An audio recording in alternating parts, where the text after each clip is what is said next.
If the end of Title 42 feels like deja vu, there's a reason for that. 1 year ago, immigration officials and border cities were preparing for that policy to be lifted. Yeah, nearly a year to the day. But then a judge stepped in at the 11th hour and ruled to keep Title 42 in place. We did a KSAT Explains then, focused on where Title 42 came from and its real world impact.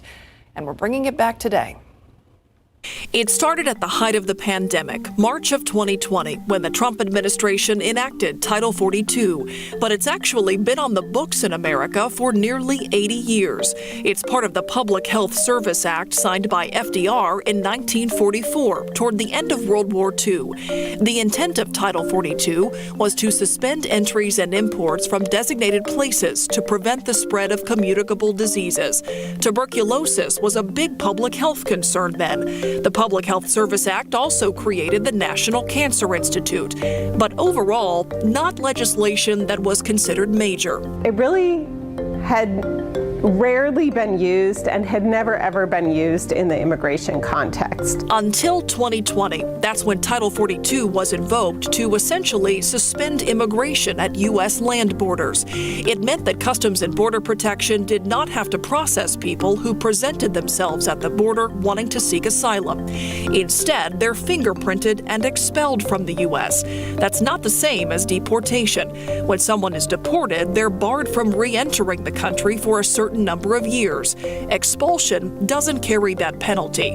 What happens after someone is expelled depends on where they're from. If they're from Mexico or Central America, they're typically just sent right back to Mexico within a matter of hours. If they're from another country where Mexican immigration is not going to allow them to simply be put back, then they're temporarily held in CBP custody. There were people who were being held in hotels until essentially a plane is filled up and then people are flown out. That's what we saw play out in Del Rio in September 2021.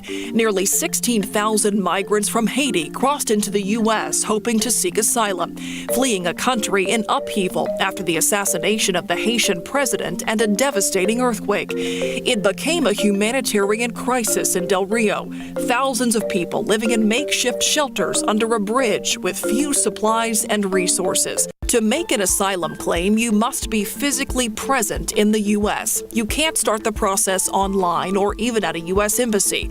Once a migrant claims asylum, the next step is what's called a credible fear interview. That's when an asylum officer decides whether a person merits going through the full asylum process. Fear is something Jamie Solis is fleeing. We met Jamie and her 3-year-old daughter at the Catholic Charities Respite Center in McAllen last May. They came to the U.S. from Nicaragua to escape political oppression and violence.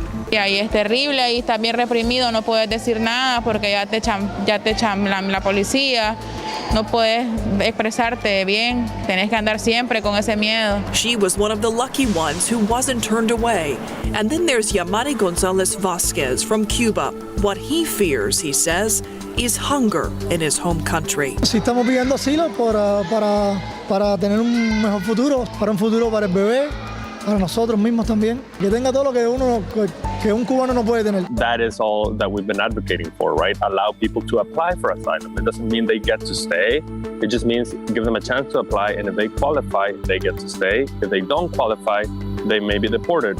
And Title 42 gets rid of all of that. But there are those who enter the U.S. illegally who don't seek asylum, whether frustrated with too slow a process at the southern border or simply hoping to evade immigration authorities. I do find people that are lost, okay? Richard Guetta owns La Anacua Ranch in Starr County, outside Roma, several thousand acres just north of the border. He's seen firsthand what migrants often go through trying to make the dangerous journey into the U.S. They have been abandoned. Whoever brought them across abandoned them. And they told them, well, it's just a short distance and you're going to be in Houston, right? But of course, that's not true. It's so hard to see people enduring things like that, you know. His fences have been damaged by migrants who cross his lands. Even his livelihood, his cattle, have been affected. But a concern that spreads beyond his ranch, he says, is drug smuggling. You know, there's a lot of narcotics coming across. The National Guard is out there to supplement the Border Patrol, and even so, they can't control it. So it's out of hand. By removing Title 42, you're going to add to an existing burden. Yet some argue the anticipated wave of migrants is a problem that U.S. policy created. Because of Title 42, that's the reason why we have the levels and activities that we see right now. The numbers are arguably higher right now precisely because we've been pushing people back for more than 2 years. And again, Title 42 is set to end tomorrow night. We'll continue our coverage on what happens as a result of that. You can find all our KSAT Explains coverage by scanning this QR code. Also look for it on the KSAT YouTube channel. Keep up to date with all of San Antonio's top news, weather, and so much more by clicking the like and subscribe buttons below. And once again, thanks for watching KSAT.